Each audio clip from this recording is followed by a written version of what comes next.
सत्य असेल तेच दिसेल.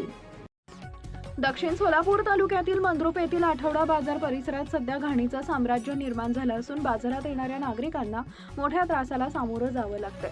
बाजार परिसरातील अस्वच्छता, साचलेले पाणी आणि ठिकठिकाणी निघालेले पेवर ब्लॉक यामुळे नागरिकांमध्ये संताप व्यक्त होतोय. आठवडा बाजार परिसराची स्वच्छता आणि देखभालीची जबाबदारी असलेल्या निलाव कंत्राटदाराकडून योग्य ती काळजी घेतली जात नसल्याचा आरोप नागरिकांकडून करण्यात येतोय. याबाबत ग्रामपंचायतीकडे वारंवार तक्रारी करूनही प्रशासनाकडून दुर्लक्ष केलं जात असल्याचं नागरिकांचं म्हणणं आहे. बाजार परिसरात ठिकठिकाणी पेवर ब्लॉक निघाले असून यामुळे पावसाचे तसेच सांडपाण्याचं पाणी साचून राहते. या साचलेल्या पाण्यामुळे चिखल, दुर्गंधी आणि डासांचा प्रादुर्भाव वाढण्याची शक्यता आहे. बाजारात खरेदीसाठी येणाऱ्या महिला, वृद्ध नागरिक आणि लहान मुलांना या समस्येचा मोठा त्रास सहन करावा लागतोय.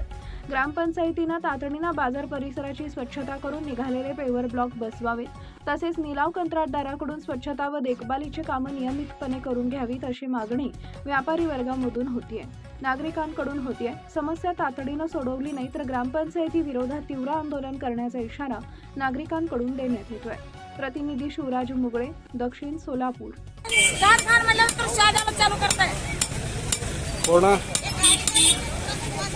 कोण शोधत आहे? ते पावतीवाला कशाला येते येऊ नको जा बाजारला म्हणताय. याच काय गरज नाही म्हणताय बाजारला आपण. हे घाण काढ मंडळ काढतं. हे घाण असं बसतं त्याला बसता का सांगा.